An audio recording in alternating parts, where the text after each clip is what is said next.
The Indiana Fever have made some interesting moves in the WNBA offseason and free agency to bolster the roster around Caitlin Clark. And one of their new signees says some interesting things about her new teammate. We'll unpack all that here next, here on the Simply Ball Dropping Podcast.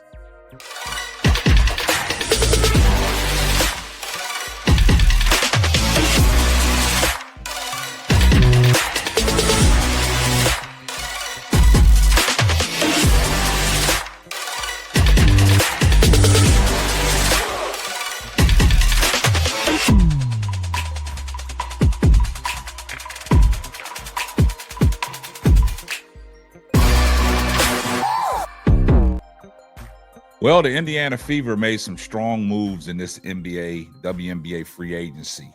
They bolstering up the roster, around Caitlin Clark. Now, the Indiana Fever came out like gangbusters in the second half of the season from the Olympic break, and they put together a great run to position themselves to make the playoffs since 2000, I think it was like 2018 or something like that.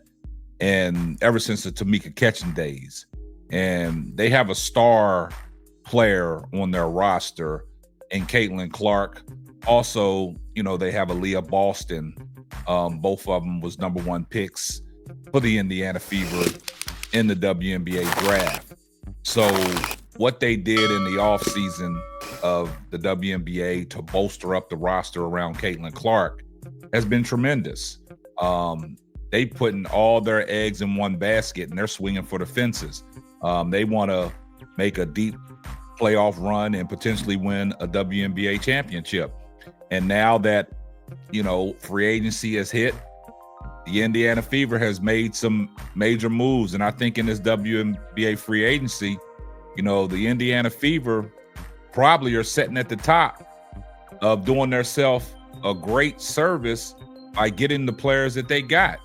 Now, we all know what Caitlin Clark brings to the table for the Indiana Fever, but it all started in free agency when they signed one of their major pieces back in Kelsey Mitchell. Kelsey Mitchell signed back with the Indiana Fever. I think she signed back for the Supermax, so she got her money. Now she's happy.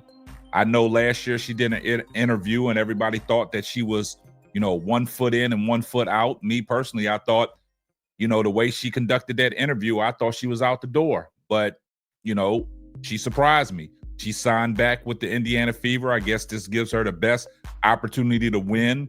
Plus, she got her money. Plus, she's from that Indiana area. So she's very familiar, with that scene. But during the free agency period, Indiana has made some shocking moves.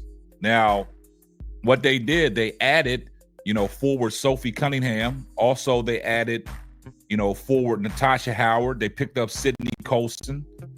And also, they added a piece in DeWanna Bonner.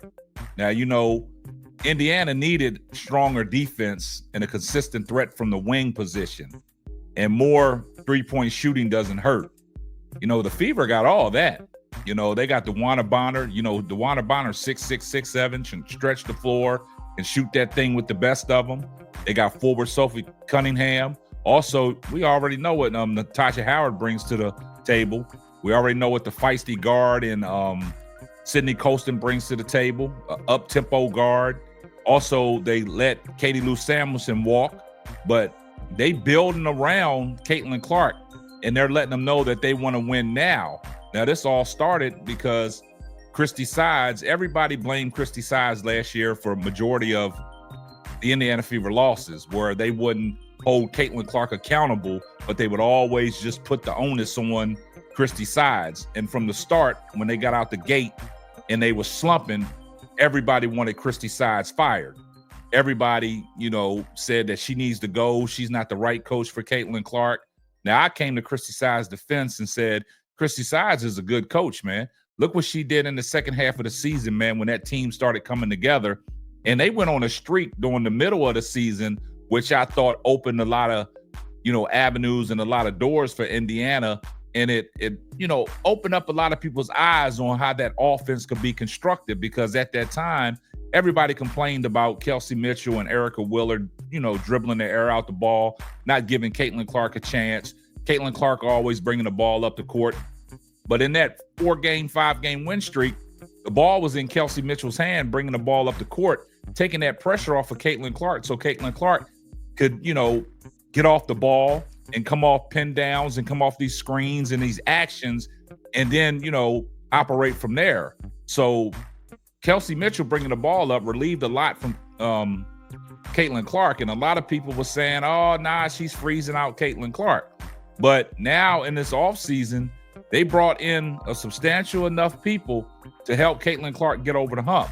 Now, we all know what Caitlin Clark did in the her rookie campaign. She was the rookie of the year, respectfully, honors. She deserved that. She played great ball in the second half of the season. Her numbers went up. One thing we always talk about Caitlin Clark is, she got to cut her, turnovers down. Now that you're bringing in veterans like a Sydney Colson that can take the pressure off of her, and all the veterans that they brought on board to help her out, such as DeWanna Bonner, Sophie Cunningham, and Natasha Howard, that can take some pressure off of Caitlin Clark. So one of their new acquisitions in DeWanna Bonner, she has some interesting things to say about Caitlin Clark. Y'all remember in the playoffs that Caitlin Clark and DeWanna Bonner got into it, but DeWanna Bonner spoke highly of Caitlin Clark. Let's take a listen to what DeWanna Bonner had to say about her new team and the reason why she chose her new team, and some of the words that she said about Caitlin Clark. Let's take a listen. At the end of the season and into the playoffs, it felt like it was a completely different matchup. Mm-hmm. How much did you see the Fever grow from afar, just from the beginning of the year to when you played them in the playoffs? I think everybody's seeing after playoffs what the Fever can do. They kind of went on this crazy run, and they were the most well-gelled team at that time. They went from the bottom straight, and they just kept trending. And it was like one of those teams you're like, man, you don't want to really see them in the playoffs. So we got the matchup, and I think our experience helped us very well. But that second game, they came out, and it was like, yeah, they just kind of went on this trajectory that was just like on the rise, and it was literally Fever on the rise during right after that All-Star. So that's exciting. That's exciting for me to see, and that kind of helped me with my decision. You're one of the most fiery competitors in the league. Caitlin Clark is already establishing herself as one of those. You two had a moment in the playoffs, but I know you feel like that moment actually shows how well you guys can fit together too, right? I think it's just two competitors going at it. It's the playoffs, so you're trying to get any way to win that game to get to the next round. So I think she's a great player. I'm happy to be on the side of her now instead of guarding her. Of course, she's a dynamic player, and you see that in what she's done in her rookie year. And I'm actually excited to see what she's going to do her second year in the league with a little bit, more experience and understanding a little bit more. So, like I said, hopefully I can make her job a little easier and she can make mine a little easier. But I think she's a great person, and we, been kind of connecting here. We had a great workout this morning, and it was fun. She's a fun kid. Now, you heard what DeWanna Bonner had to say. And what I like about when these players do the interview, because, the media try to put these players against each other. And see what DeWanna Bonner did, she killed the narrative. She has nothing against Caitlin Clark. She's just a fiery competitor, just like DeWanna Bonner. So, tempers are going to flare in games like this in the playoffs. And, she let it be known. She has nothing against Caitlin Clark. A lot of people would say, why are you hating on Caitlin Clark? Why everybody want to fight Caitlin Clark? Nah, it's just two fiery competitors, tangling up in a heated moment. So all the narratives out there about people attacking Caitlin Clark, these players are just fiery competitors, man. And that's what it is. Also, you got to understand, another decision that DeWanna Bonner made to come to Indiana because her previous coach, Stephanie White, was the head coach at Connecticut. And what happened? When Christy Sides was fired, Stephanie White took over that job. So that made the decision easy for DeWanna Bonner to go where her coach is, where she has familiarity, right?